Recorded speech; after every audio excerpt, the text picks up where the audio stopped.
Imagine you're a young boy, just flying a kite on a lazy afternoon. You're chasing it as it drifts over a remote, grassy hill known as Morro do Vintum, the Hill of Vintum. As you get closer, you spot something strange. Two figures lying on the ground. You think they might be sleeping, but as you approach, a sense of dread washes over you. They're not moving. They're not breathing. This is exactly what happened on August 20th, 1966, just outside Rio de Janeiro, Brazil. The discovery would kick off one of the strangest and most enduring unsolved mysteries of the 20th century. The lead masks case. The two men were later identified as Manuel Pereira da Cruz and Miguel Jose Viana. Both were in their early 30s, married with children, and respected electronics technicians from the nearby town of Campos dos Goytacazes. By all accounts, they were ordinary family men. So what were they doing on this desolate hill, dressed in formal suits and waterproof raincoats, dead under a clear sky? The scene was bizarre. The men were lying neatly side by side on a bed of cleared pine needles. Beside them, police found an empty water bottle, 2 wet towels, and a small notebook. There were no signs of a struggle, no obvious injuries, no footprints other than their own. The most peculiar detail, the one that gave the case its name, was what they were wearing over their eyes. 2 crudely made lead masks, the kind you might use to protect against radiation. The mystery only deepened when investigators found a note in Miguel's pocket. It was a cryptic set of instructions.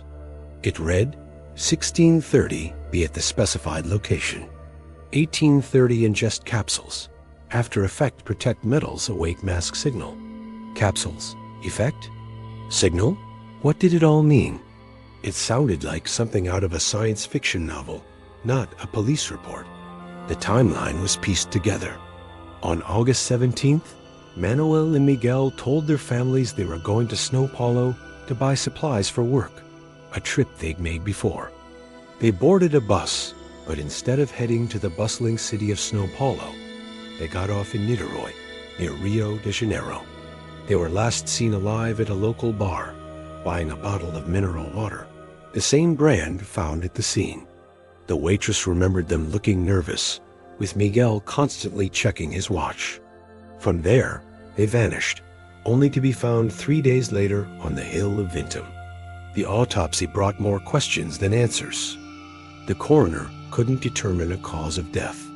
Despite the note mentioning capsules, toxicology reports were inconclusive, partly because the internal organs were too decomposed by the time they were examined.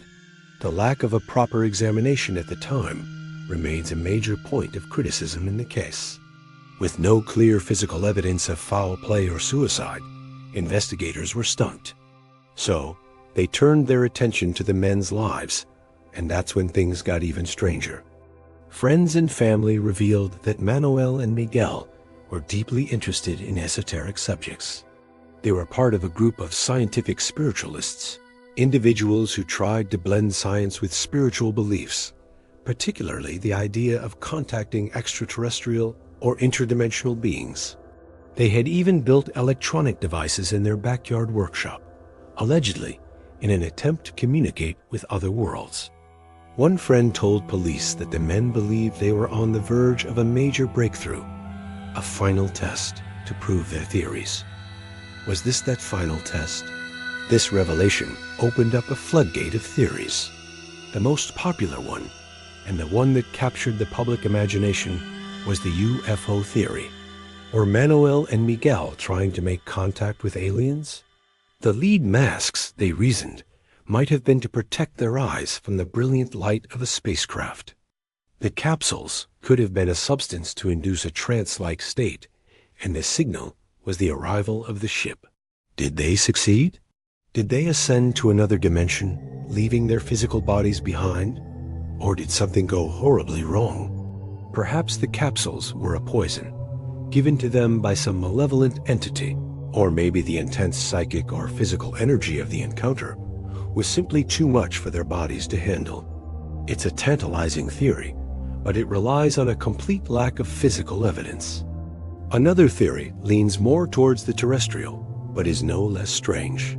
It suggests the men were involved in a botched get-rich-quick scheme. According to this idea, they were conned by the leader of their spiritualist group.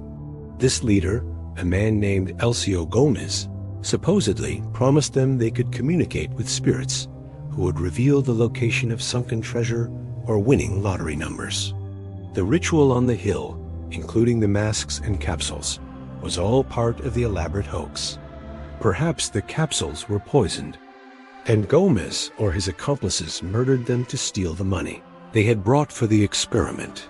This theory gained some traction when police discovered that Manuel and Miguel had withdrawn a significant amount of cash before their trip, money that was never found. However, there was never enough evidence to charge Gomez or anyone else with the crime. He always maintained his innocence, claiming he was just as baffled as everyone else.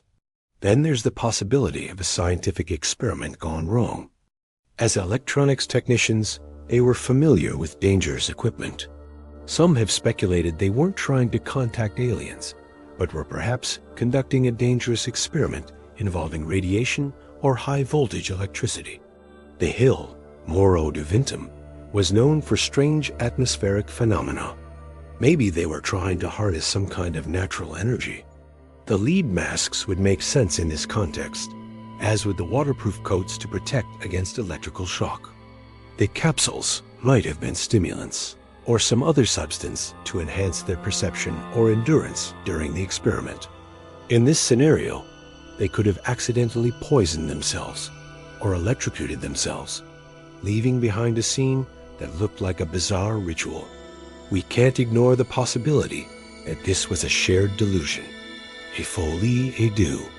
Perhaps the two men, isolated in their strange beliefs, convinced each other that they were on the verge of a transcendent experience. The note could have been their own instructions to themselves, a script for their final journey. Maybe the capsules were a hallucinogen they believed would open a portal to another reality. In their altered state, they could have succumbed to exposure, or perhaps the drug itself was lethal. It's a tragic thought. Two intelligent men, lost in a fantasy that ultimately cost them their lives. The neatness of the scene, the way they were laid out, could suggest a ritualistic suicide pact, a final deliberate act in their quest for enlightenment.